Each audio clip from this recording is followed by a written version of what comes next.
En pocos días, muchas, pero muchísimas personas celebrarán la Semana Santa. Y es un nombre que ni siquiera aparece en las Sagradas Escrituras.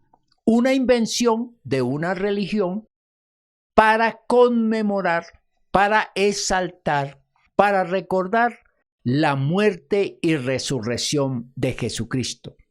Pero, ¿por qué hay que celebrar este hecho si fue el peor crimen de lesa humanidad que cometió la religión de aquel entonces?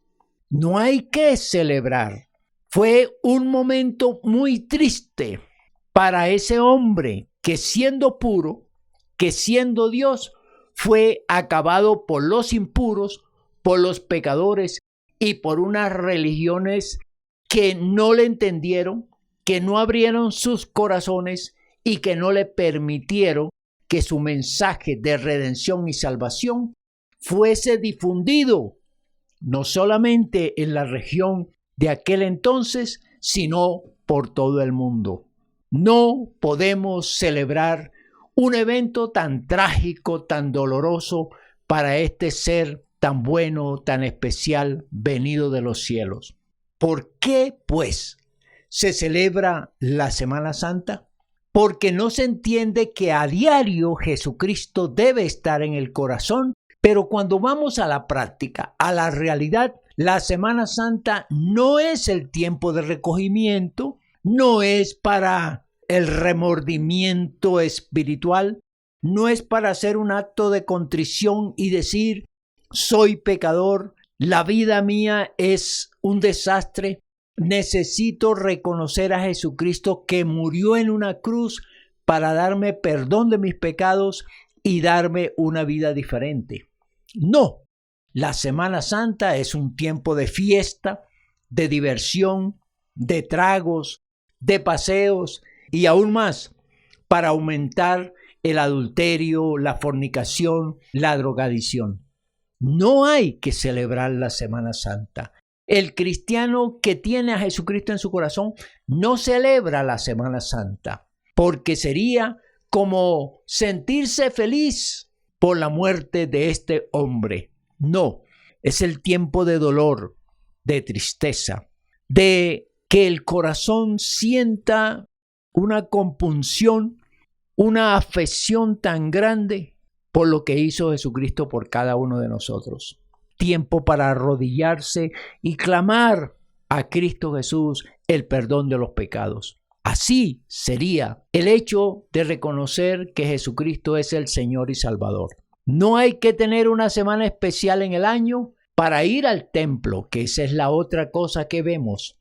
La gente acude en mayoría a los templos entre esta semana. Pasada esta, la gente vuelve a sus pecados, a sus vicios, a sus maldades y olvida esa semana. Es una burla, es un desastre desde el punto de vista del ser humano que no entiende las Sagradas Escrituras, que no las lee, que no las experimenta y que no las conoce bien.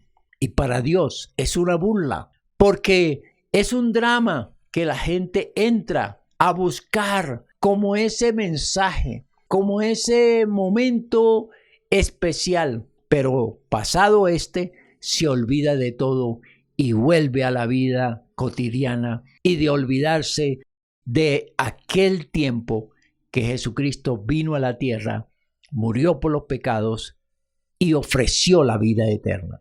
Todos los días para el cristiano son santos. No necesita una semana especial en el año. El cristiano reconoce que Jesucristo es su Señor y su Salvador.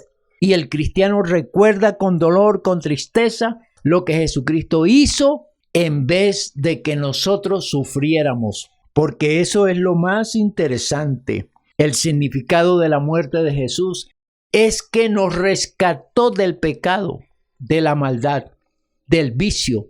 Nos ofreció la limpieza de nuestro corazón, de nuestra mente, y nos ofreció el acompañarnos a un proceso de cambio de vida, de cambio de actitud, de cambio de pensamientos, de cambio de comportamientos.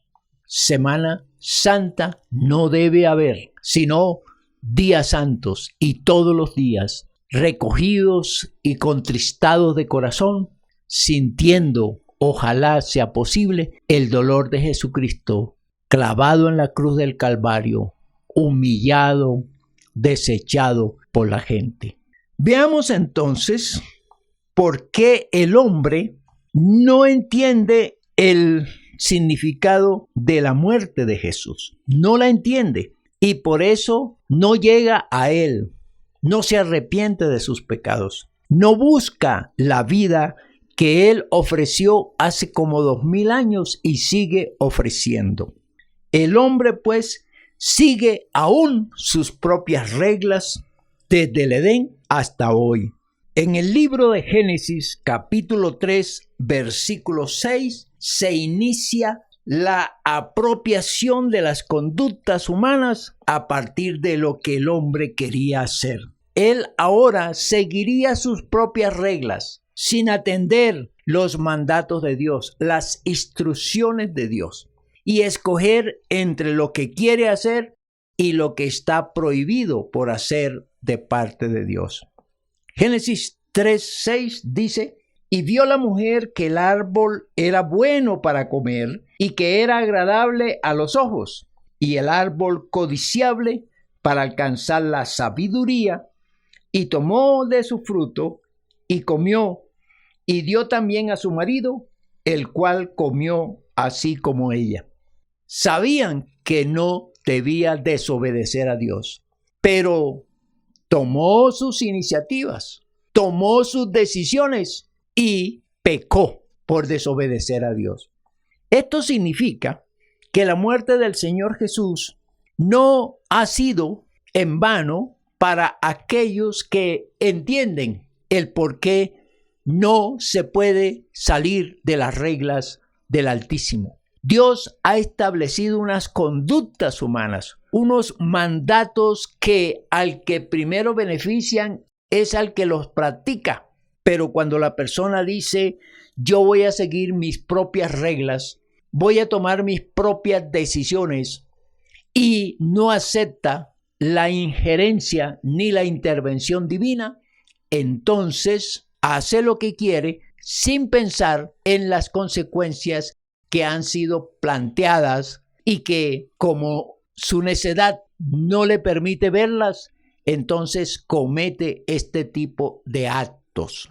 En el libro de Éxodo, capítulo 18, versículos 19 y 20, dice la palabra del Señor: oye ahora mi voz, yo te aconsejaré y Dios estará contigo. Está tú por el pueblo delante de Dios y somete tú los asuntos a Dios y enseña a ellos las ordenanzas y las leyes y muéstrales el camino por donde deben andar y lo que han de hacer.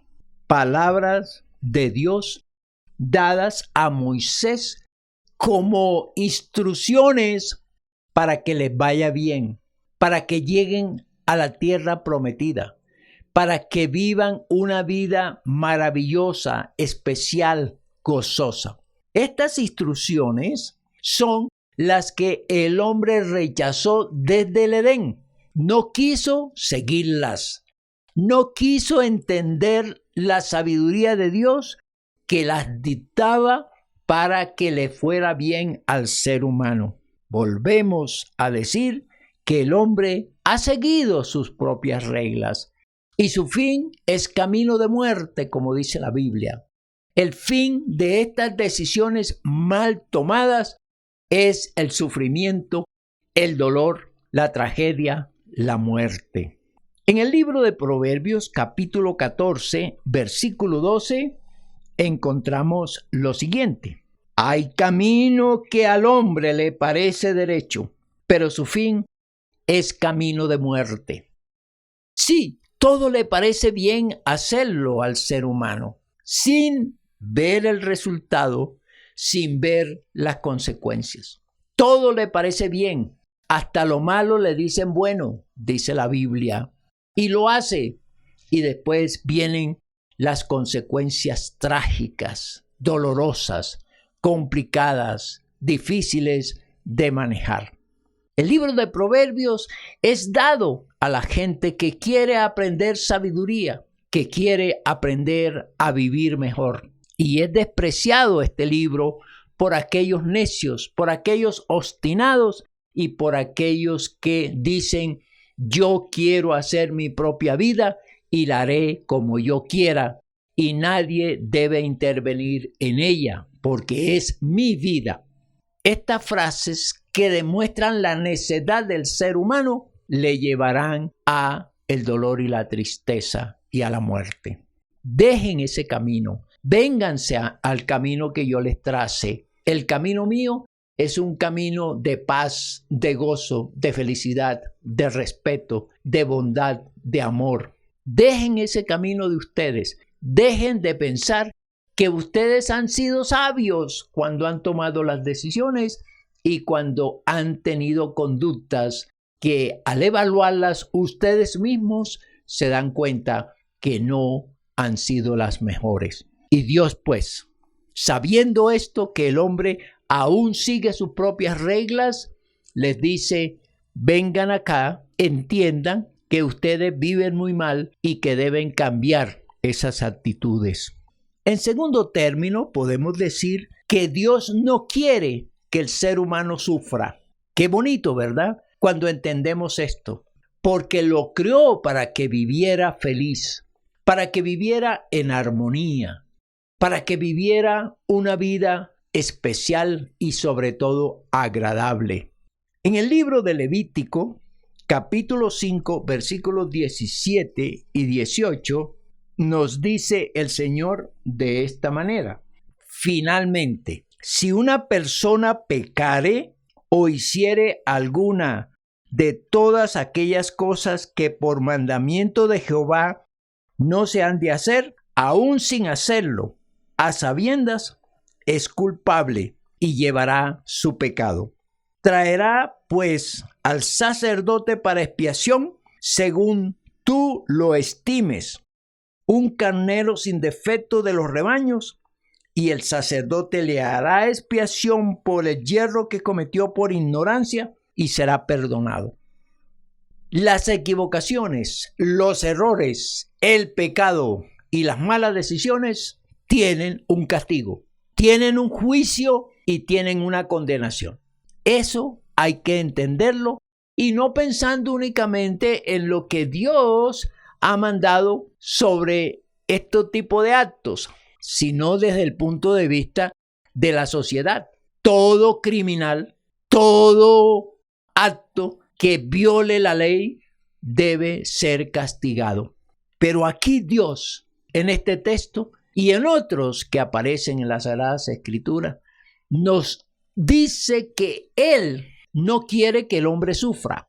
Por eso le instruye diciéndole: si has cometido algún pecado, si has tenido la intención de cometerlo, lleva un cordero limpio y puro al sacerdote para que él lo sacrifique y sea perdonado tu pecado. Dios pone un sacrificio y coloca a un animalito puro, limpio, inocente, para que pague por el pecado de este ser que lo ha cometido.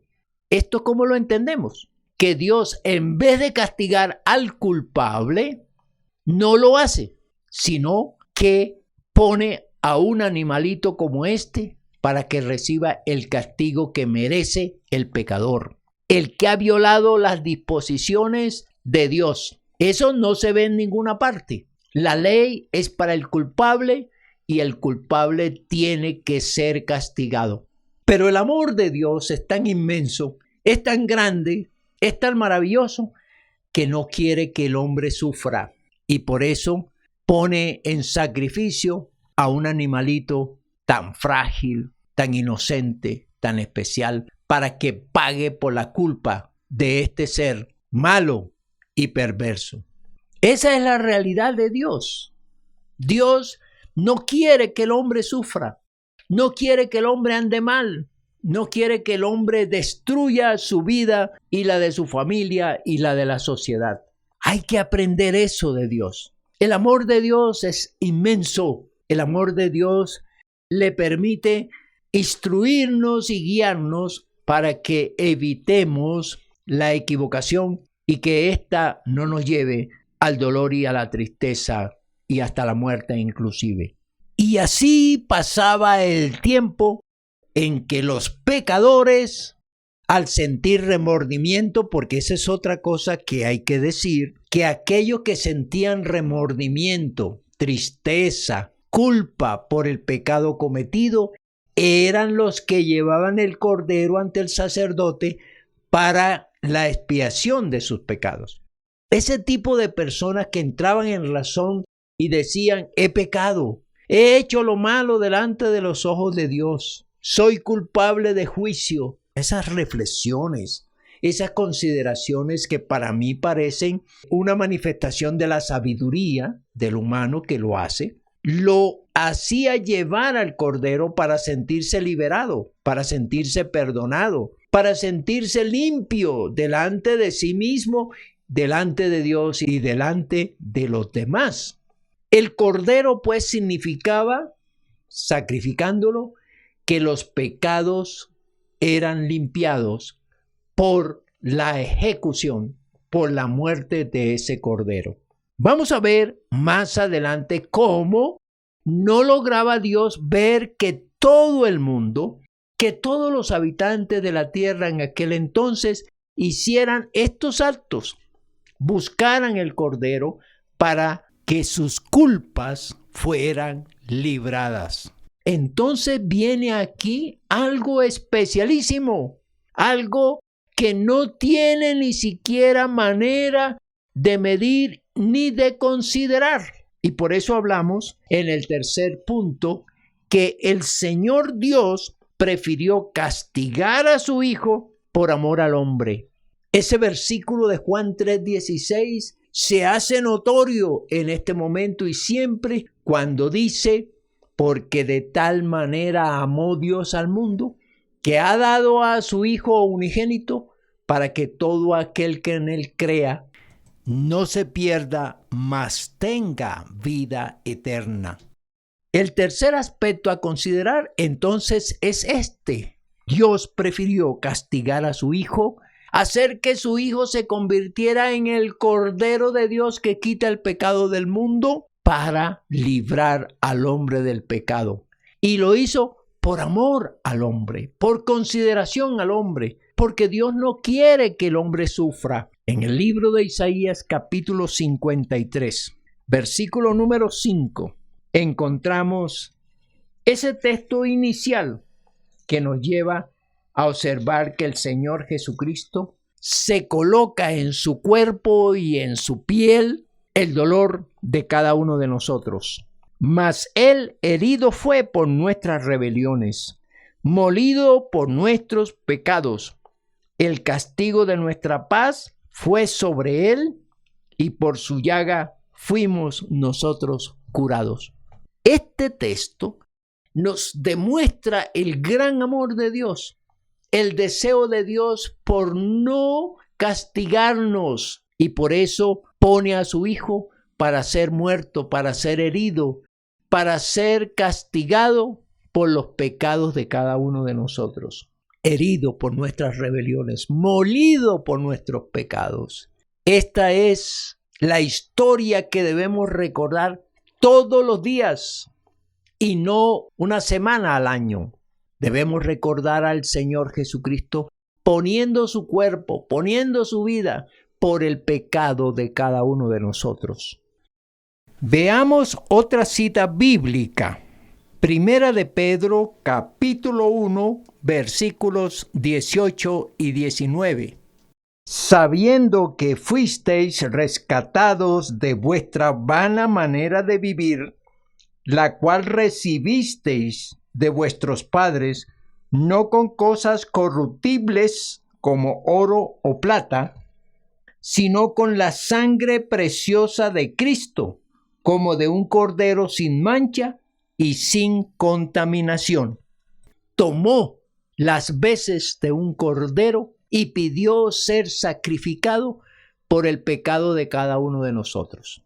La culpa de nuestros pecados las pagaba Cristo Jesús en la cruz. La condenación que merecíamos la pagaba Jesucristo en la cruz. La vida terrible que llevamos la pagaba Cristo Jesús en la cruz. Esta es la historia más trágica, la historia más dolorosa y la historia más triste que sucedió hace muchos años y que el propósito está vigente hoy en día. Por eso no debemos celebrar la Semana Santa así como se hace, porque se va a paseos, se toma cerveza y licores y se hace y se deshace en esta semana sin llegar a entender este sacrificio tan grande, tan doloroso, tan sufrido de un hombre que muere para que no seamos condenados, para que no seamos juzgados, para que no seamos castigados. Dolor y tristeza debe darnos en nuestro corazón y deberíamos sentir todos los días, 24 horas al día, ese dolor. Jesucristo pagó por nosotros el pecado y los delitos cometidos para que pudiéramos ser redimidos por Dios. Otra referencia bíblica es la que encontramos en 1 de Pedro, capítulo 2, versículo 24, que dice: quien llevó él mismo nuestros pecados en su cuerpo sobre el madero, para que nosotros, estando muertos a los pecados, vivamos a la justicia, y por cuya herida fuisteis sanados. Es que la muerte de Jesucristo es el vehículo que nos lleva ante la presencia de Dios. Es el resultado de abrirnos la puerta de la vida eterna, de la salvación de nuestra alma y de permitirnos presentarnos ante Dios como aquellos que han buscado, que han aceptado, que han entendido el sacrificio de su Hijo.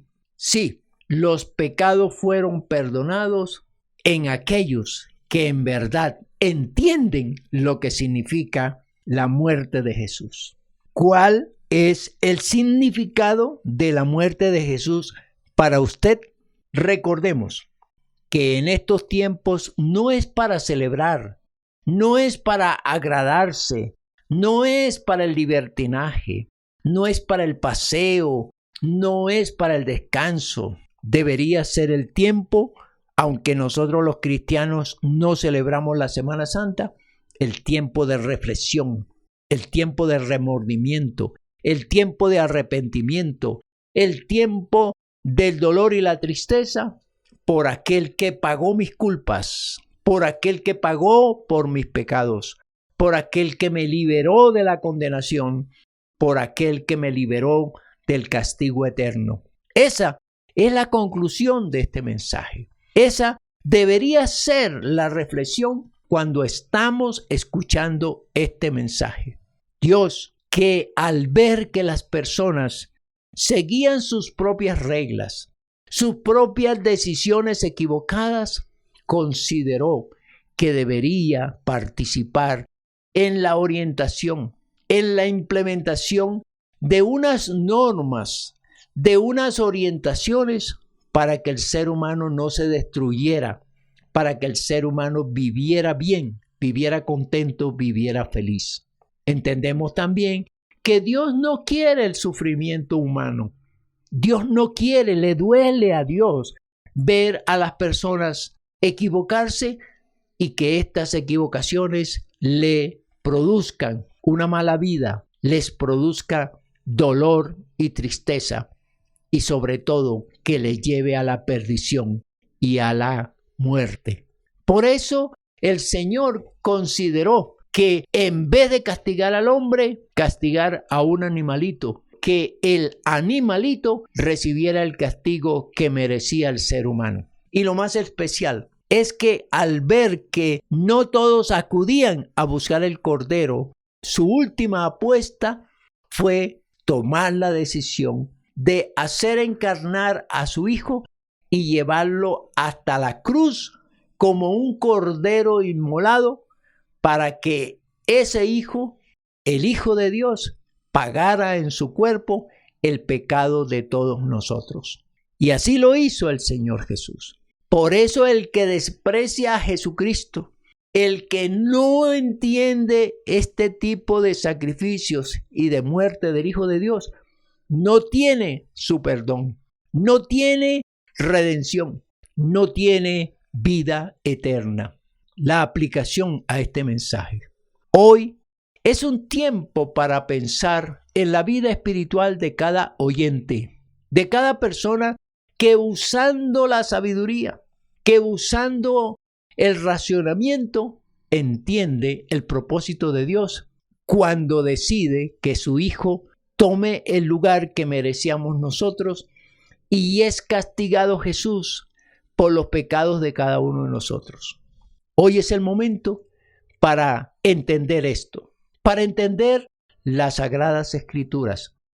Y es el momento para tomar la decisión más importante que puede hacer el ser humano: reconocer a Jesucristo como el sustituto de cada uno de nosotros y entender que Él pagó en la cruz el castigo que merecíamos cada uno de nosotros. Hoy es el día para decirle al Señor Jesucristo: Señor Jesucristo, entiendo tu sacrificio por mí. Entiendo lo que hiciste en la cruz. Entiendo que lo hiciste porque me amas, así como el Padre Celestial lo hace. En una oración, por supuesto, dígale al Señor Jesucristo: perdóname, no entendía esto. Perdóname porque no conocía bien las Sagradas Escrituras, pero ahora sí las entiendo, ahora sí las comprendo. Perdóname, Señor Jesús, por todos mis pecados. Límpiame de mi maldad y enséñame a vivir una vida como tú la deseas. Gracias, Señor Jesús, por hacerme entender estas cosas. Dígale eso en oración a Cristo Jesús y reconózcalo como su Señor y como su Salvador. Que la bendición del Padre, del Hijo y del Espíritu Santo caiga sobre cada uno de nosotros. Amén y amén.